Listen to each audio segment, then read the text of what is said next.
Okay, perfect. Tell me when to start. All right, let her go. This is Ron Nowell and Kevin Freeman from Woke, York, down on the shore path at Millbury Cove. This will be the annual Holland Courier, the horses out of the barn lecture. The horses out of the barn means it's all going to come out. And we'll talk about the background of the shore path. Right now we have a committee in York called the Cliff Walk. It's made up of all non-residents. People euphemistically call it the People from Away Shore Path Committee. It's called the Cliff Path Committee. The Cliff Path is a real estate advertising term adopted by realtors in York in the 20s and 30s to mimic the Cliff Path in Newport to help market real estate. This has been called the Shore Path since the year one. And why the town refuses to acknowledge it, I don't know. This is the oldest documented public pedestrian right-of-way in the province of Maine, so far documented to Portland Harbor. The marginal way out around Israel's Head in Agunquit is part of the shore path, and the guy that put it in the deeds was a business partner to the guy that put it in the deeds for this path in York. Josiah Chase. The only difference is Josiah Chase had the shore path in Agunquit surveyed.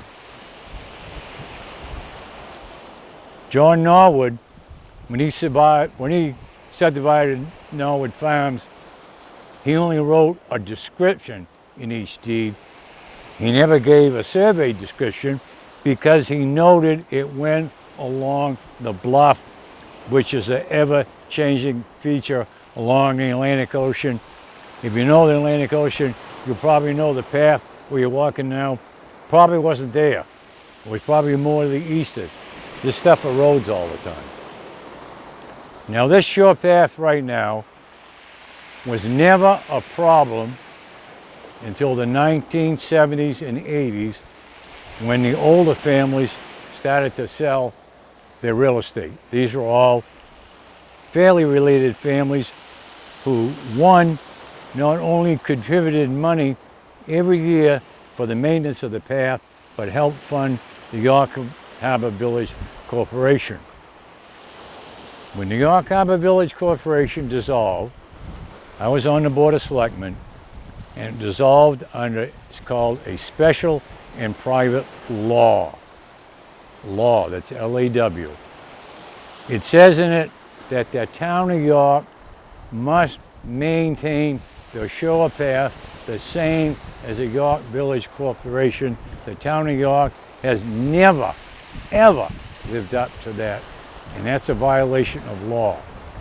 The town of York knew when they took this over, because when they inherited the York Harbor Village Corporation, they inherited Russell Marston, who maintained the shore path from at least 1929 all the way up until the 90s.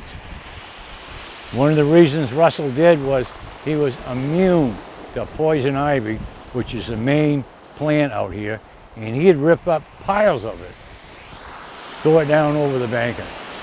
So he worked out here forever, and he worked out here as a mason tender with his father, Andrew Cefello, who built all of the stone stairs, stairways, all the stone structures out here was Andrew Cefello.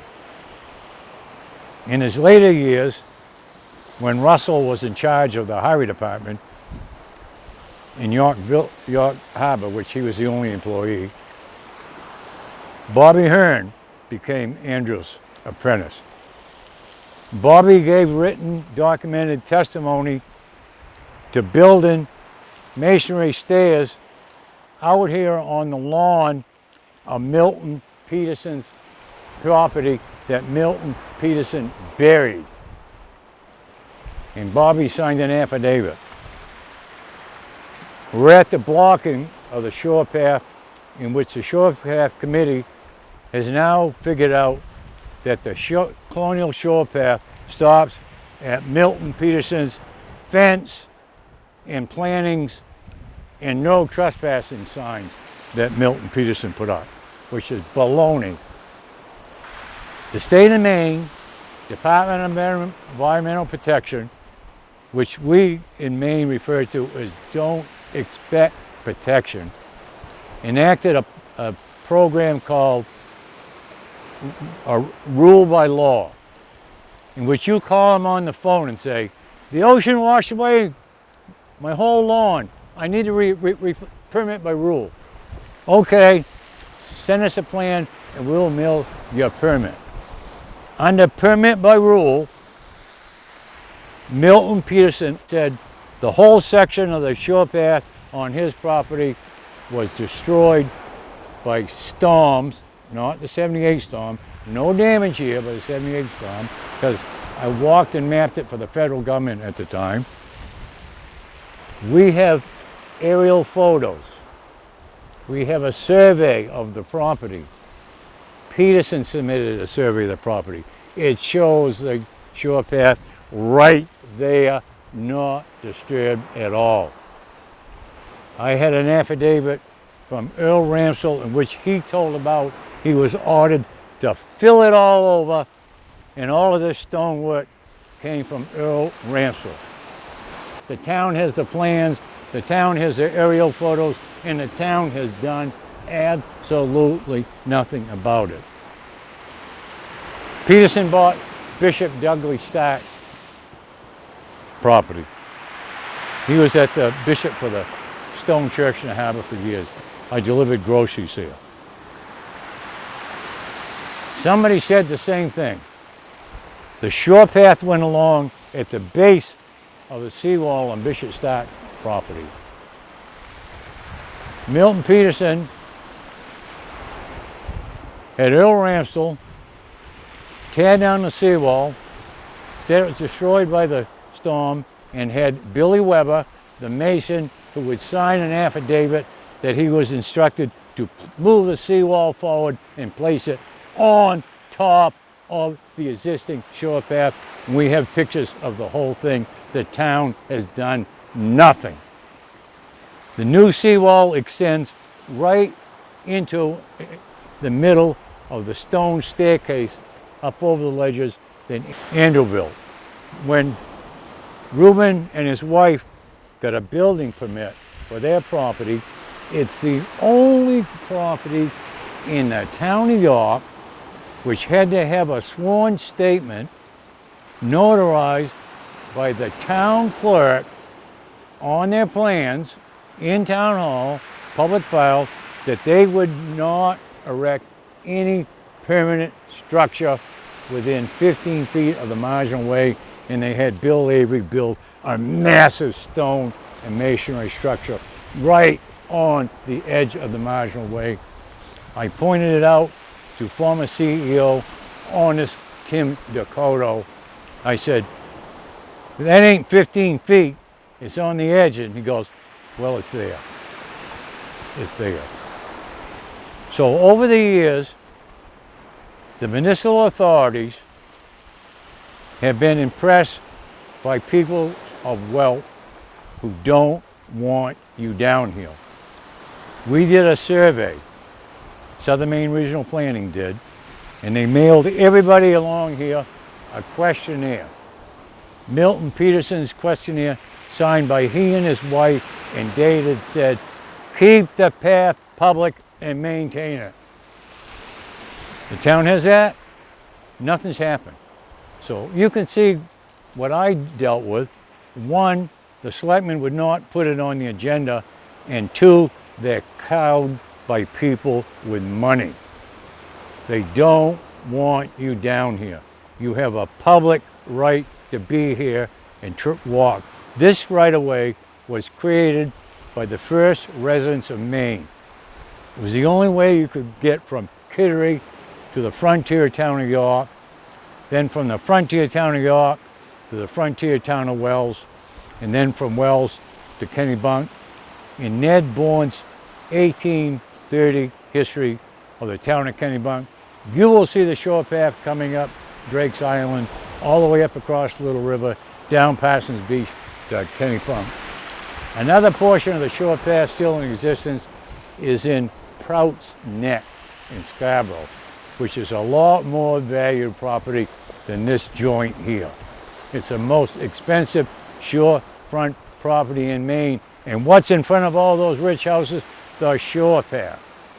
And it's a lot harder to traverse than this shore path is here. It's a lot harder. Open to the public, no problem. Prout's Neck. One of the complaints of these private property owners is, oh, we're going to be sued, we're going to be sued. You can't be sued if it's public property.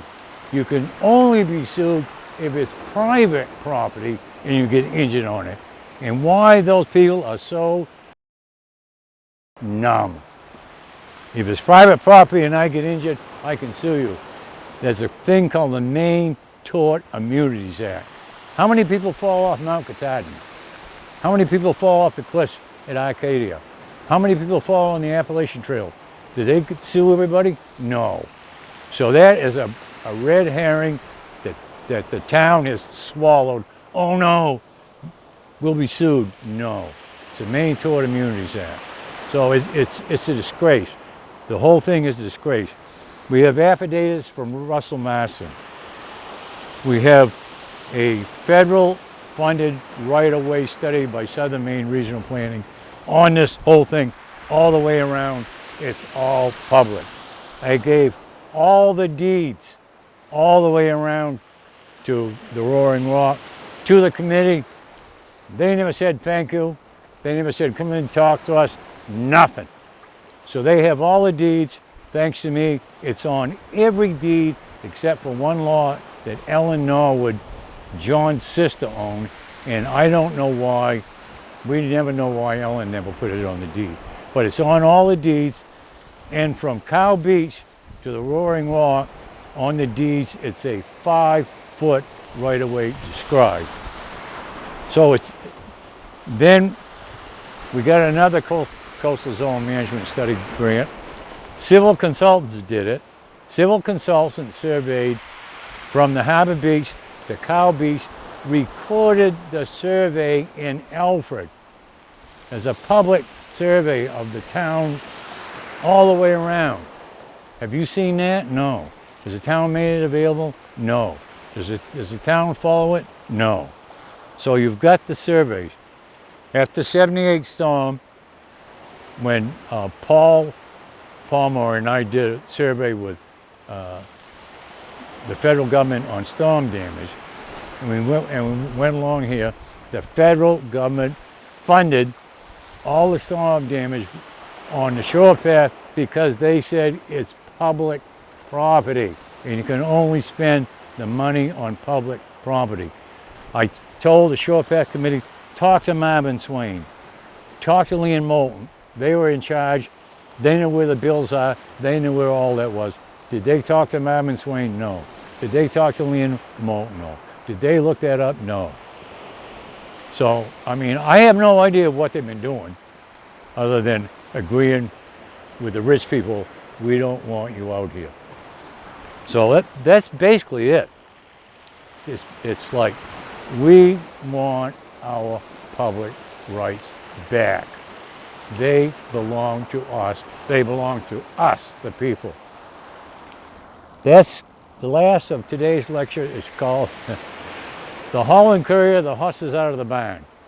The horse will really be out of the barn because now we're working on a project with York Land Trust, and we will have a complete inventory by documents of every public right-of-way to York River starting at Stage Neck.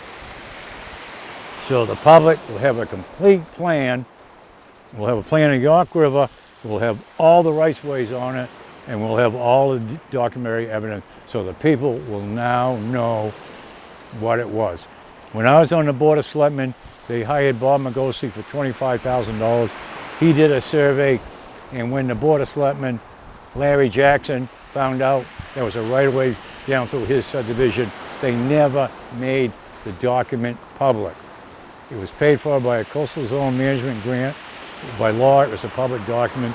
Nobody knows what happened to that document. He did a survey on the town line at the same time. That disappeared at the same time. So both of those documents disappeared. But we will recreate his $25,000 survey for less than 10.